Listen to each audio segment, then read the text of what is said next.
Pay close attention. What you're about to see is Bible prophecy being fulfilled.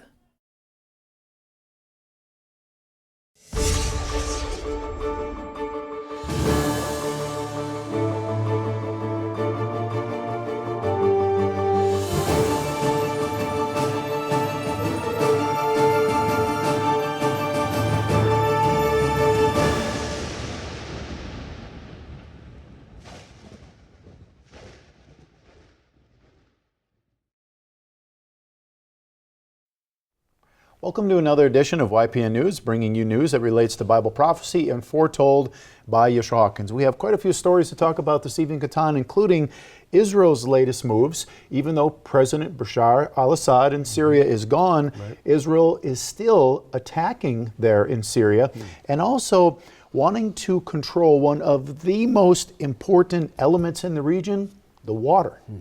So we also see that Vice President J.D. Vance went to Rome to meet with the Pope. We're going to have those details. And also President Trump's tariffs, as we talked about in our last broadcast, causing some huge waves across the international community. So those stories and many more. But first, organ donations have been around for many years, but there has been an increase in donations, which you would think would be helpful to people awaiting transplants. However, some of those organs are now being thrown away. So our first video this evening will explain why. Please take a look, and we must warn you, some of the content in this video is a little graphic. Take a look. We'll tell you from the start, what you're about to hear doesn't make sense. More than 100,000 Americans need an organ transplant to stay alive. But each day, 17 die waiting. Yet, as CBS News analysis finds, 1 out of 5 donated organs is being tossed out. Tom Hansen has a story behind that troubling statistic in tonight's Eye in America. In the last hours of Mitch Potter's life, his family allowed us into the room as they said their final goodbyes. I love you. I love you so much. I miss you. Potter was 31 when a car accident left him brain dead and on life support. We are here to recover organs from Ms. Potter. And he became an organ donor in this operating room at Gift of Life, Michigan, an organ procurement organization. Heart's out. Coming through. His heart was harvested to save a life in Minnesota. Everybody ready? Yep. His kidney saved a child in Michigan. And medics rushed his lungs to this man in Detroit. But Mitch's liver was thrown away. The hospital it went to said it did not meet their standards. One of nearly 12,000 organs discarded nationwide last year, a number that keeps rising. One reason for the waste is more organs are available. 4 years ago, the government changed incentives for organ procurement organizations to recover more organs, even if they are less than perfect. Organs from older donors, organs from donors with diabetes, right? Those donors would not have been pursued 10 years ago. Dr. Richard Formica is president of the organization that sets policy for the U.S. transplant system. 1 in 3 kidneys are thrown away. How does that sit with you? I consider this to be an existential threat to the whole transplant system. We have to make use of those organs. Not all transplant centers will accept less than perfect organs. They are higher risk and require specialized skills and resources to transplant them. Failed transplants can affect a center's rating. Meanwhile, 100,000 patients a year are waiting. Every year I say, this is going to be my year. And then it doesn't come. Just 30 miles from Gift of Life, Michigan, Melanie Knoll is a diabetic whose kidneys failed. She spent the last 3 years on dialysis. If a kidney has the potential to be viable, I would much rather explore that than to continue to just live a life on dialysis. So you would take a less than perfect kidney if it extended your life, got you off dialysis? Yeah, definitely. She has no choice except to wait. But at Hackensack University Medical Center in New Jersey, patients have another option. Dr. Michael Goldstein is director of transplantation. We consider ourselves very aggressive. We don't want to screen out potential organs that could save someone. So Hackensack takes less than perfect organs.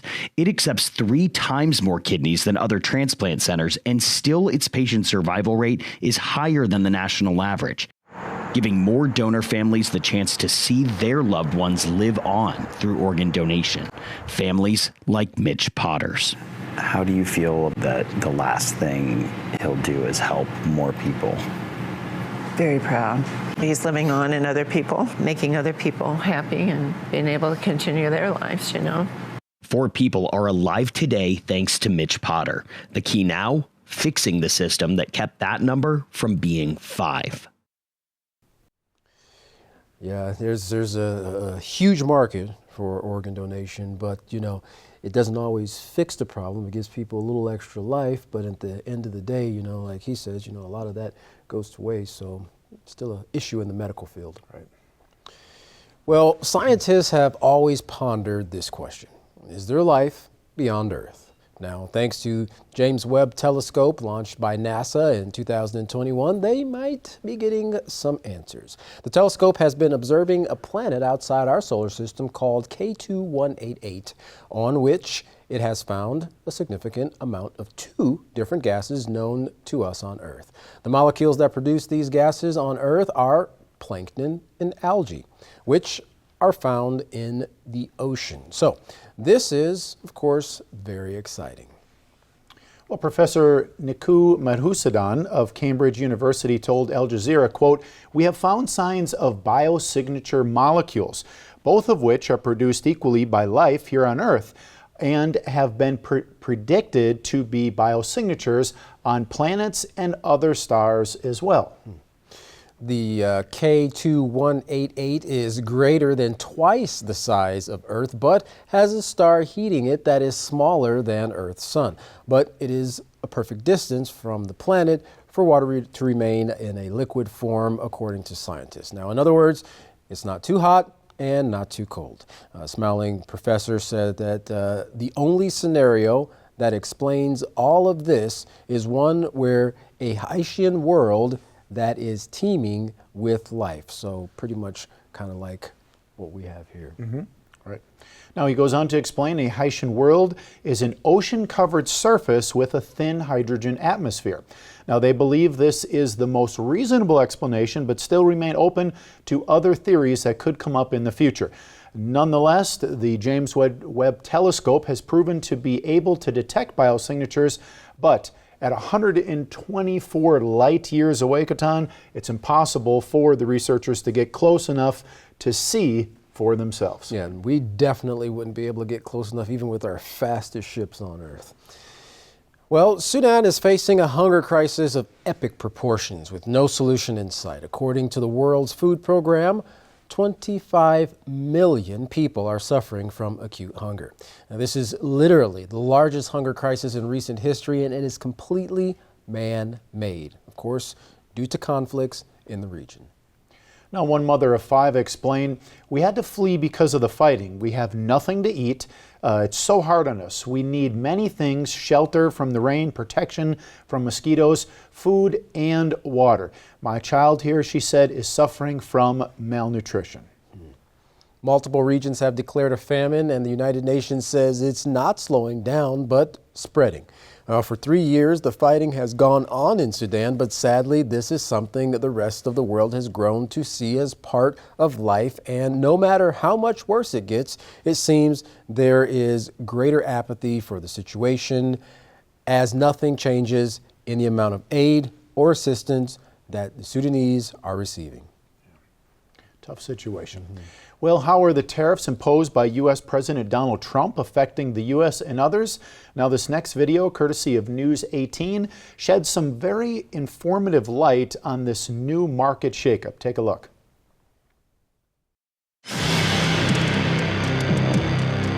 The world watched markets tumble and central banks flinch as Donald Trump's sweeping new tariffs turned from campaign rhetoric to economic reality. With up to 245% duties on China, a universal 10% levy on all imports, and a suspended but looming 24% penalty for Japan, this is economic warfare. At the Economic Club of Chicago, Federal Reserve Chair Jerome Powell issued a blunt warning that Trump's tariffs are highly likely to push inflation up. And not just temporarily. The Fed now fears that supply chain shocks and tariff pass-throughs could drag out the pain. How long does it take for the tariffs to have their effects on inflation? To the extent it takes longer and longer, that raises the risks that the public will begin to experience higher inflation. They'll come to expect it, and companies will come to expect it. So that risks higher inflation. Markets immediately reacted. The Dow dropped 700 points. The Nasdaq plunged 3%. Nvidia and AMD both lost 7% in market value after filing warnings of multi-billion-dollar write-downs. Trump's tariffs hit tech hard. Chipmakers, semiconductor firms, and every supply chain tethered to Asia. Investment managers warn that this isn't a short-term slide, but in fact the start of an investor retreat. Even the Fed is torn. Inflation is above target. Growth is slowing, and Powell says both mandates, price stability and job growth, are now in conflict. What we say is we will look at how far the economy is from each of those two goals, and then we'll ask, might there be different paces at which they would approach those goals? We'll look at those things and think about them, and we'll make what will no doubt be a very difficult judgment. Again, we're not experiencing that now, but we could well be in that situation, as I mentioned in my remarks. California, the world's fifth largest economy, has had enough. Governor Gavin Newsom and Attorney General Rob Bonta are suing the Trump administration, calling the tariffs illegal, unconstitutional, and catastrophic for the economy. Together with Governor Newsom, I'm filing our 14th lawsuit against the president in less than 14 weeks. This one challenging the tariffs he unlawfully imposed under the International Emergency Economic Powers Act. The lawsuit argues that Trump invoked emergency powers he doesn't have, using the International Emergency Economic Powers Act for something no other president ever attempted: blanket import taxes. California's almonds and auto industries, its ports, its GDP, all risk massive hits. Unlike Japan, China isn't bending. Beijing says it won't entertain tariff number games and has refused to join negotiations unless the US shows mutual respect. Instead, China is weaponizing non-tariff measures from rare earth export bans to blocking Boeing deals and blacklisting US firms. Its new strategy: target America's advantage in services trade, including consulting, legal, education, and entertainment. That's where the US runs a surplus, and Beijing knows it hurts. There's also a shift in tone. State media has called Trump's tariffs bullying. China's trade ministry says we'll fight to the end. And even as the WTO complaint winds its way through, there's little sign of compromise.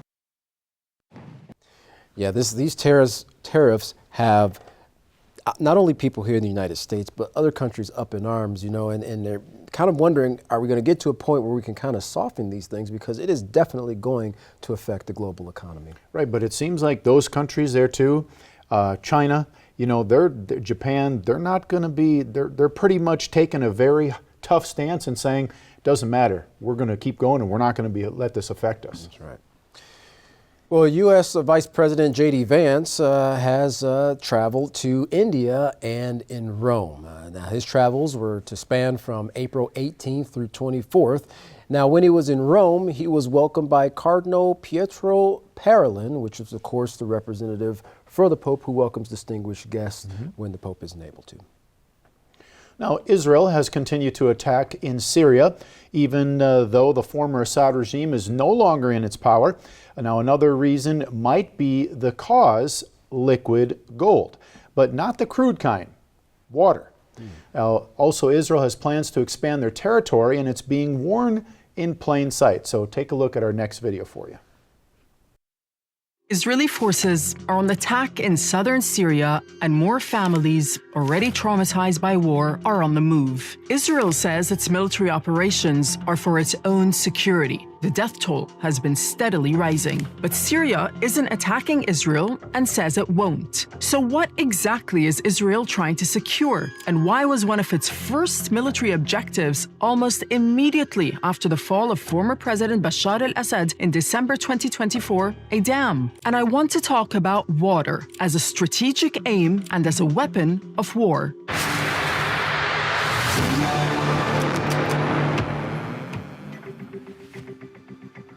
Al-Wahda Dam supplies Jordan with water and Syria with hydroelectric power. It sits across the Yarmouk River, which forms the border between the two countries. It's about 10 kilometers from Israel's established positions in the occupied Golan Heights. Critically, the Yarmouk feeds into the Jordan River, and the occupied Golan Heights is a collection zone for a major aquifer that sits under parts of Syria, Jordan, Israel, and Lebanon. Control these bits of real estate, and you control the literal lifeblood of millions of people. None of us can live without water, and in the Middle East, it's in very short supply.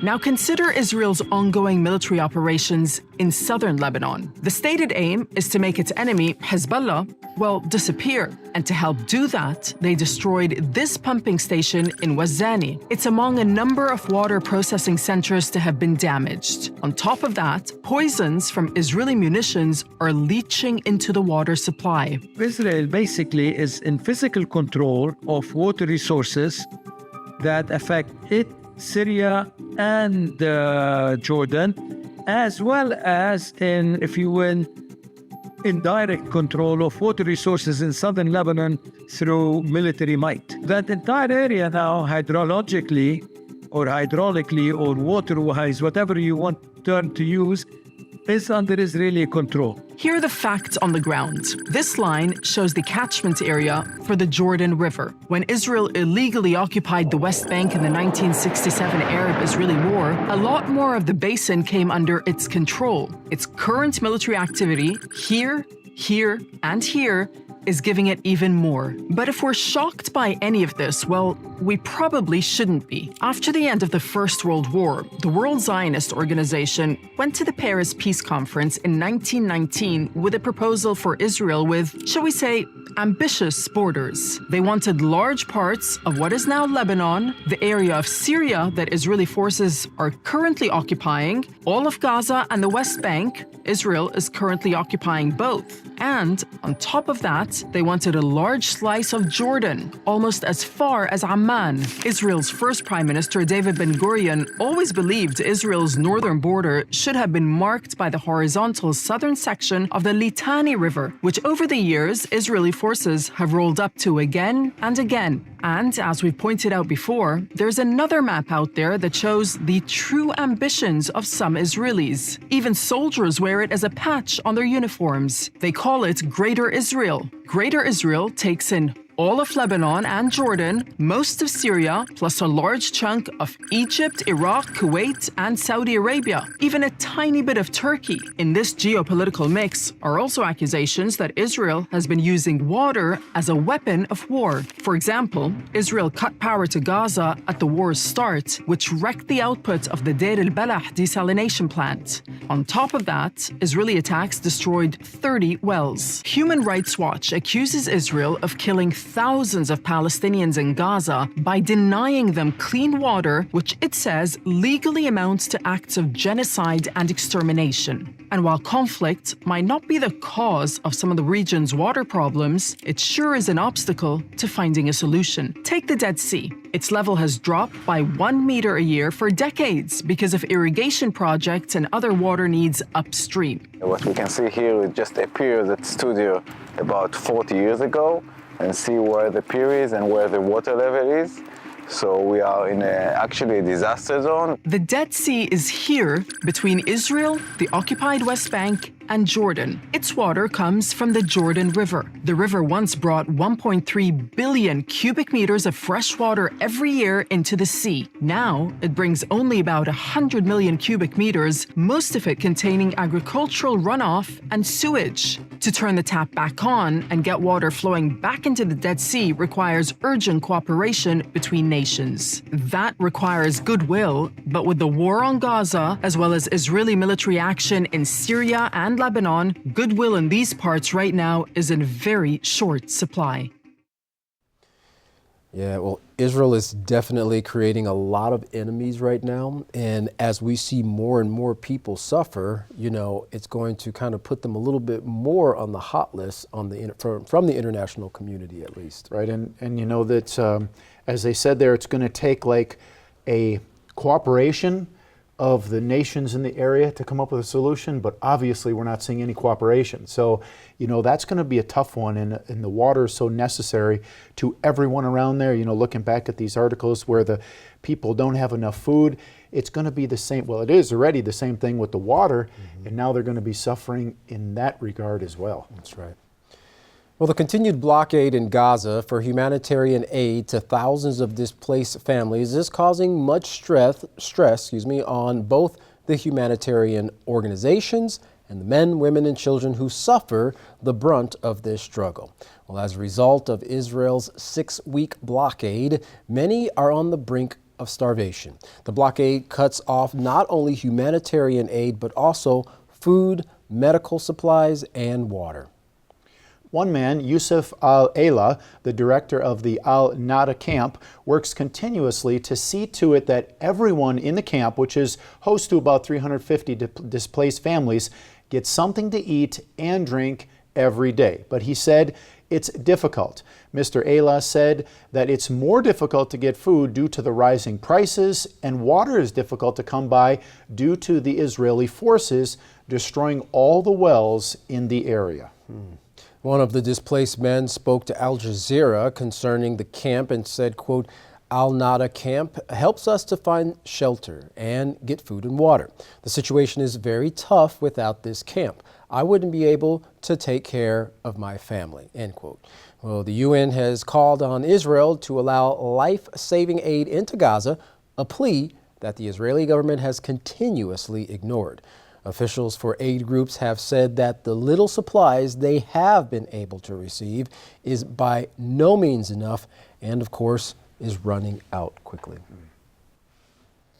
Sad that, people have to go through that. We're seeing definitely, of course, in all the economic chaos that's taking place in the world, one of the things that kind of gets overlooked, like we mentioned about the Sudanese, 25 million people that are suffering, and then you have all these people in Gaza and Syria that are suffering. It kind of seems like the humanitarian concern is diminishing on pretty much kind of a general scale. Right, it's almost as if there's so much of it taking place. People have grown numb to it, and it's unless you find the news sources that we report on often, Al Jazeera and some of these other ones, mainstream media doesn't really even cover it. It's like it's not even on their radar. So as you said, it's a huge problem, but actually covered very little. Yeah, and it's one that's not going to be fixed with tariffs. It's one that's not going to be fixed with more fighting, and of course, not even with threats. Right. It's, as it said in the one article, the cooperation of the surrounding nations will have to come together. But that is something that in today's society is very hard, is to get the nations to cooperate. That's right. Well, if you'd like to find out more about these stories, contact the House of Yahweh. And when you do, don't forget to request your free copy of the monthly newsletter and the Prophetic Word magazine. Here's how. To contact the House of Yahweh, you can write them at the House of Yahweh, P.O. Box 2498, Abilene, Texas 79604. You can call the House of Yahweh at 1-800-613-9494. You can visit them on any of their websites by going to yahweh.com, yisraelhawkins.com, or yahwehsbranch.com. You can also visit our website by going to YPNnews.com. You can email the House of Yahweh at info@yahweh.com. And for all calls outside the United States, please dial the number on your screen. And of course, you can access the Yisrael Says and Ask Yisrael program to aid you in your understanding of the scriptures and the prophecies by going to YisraelSays.com and AskYisrael.com. Well, don't go anywhere, because up next, of course, is another informative and classic sermon by Yisrael Hawkins. From all of us here at YPN News, I'm Katan Alexander. And I'm Jeffrey Heimerman. Thank you for watching.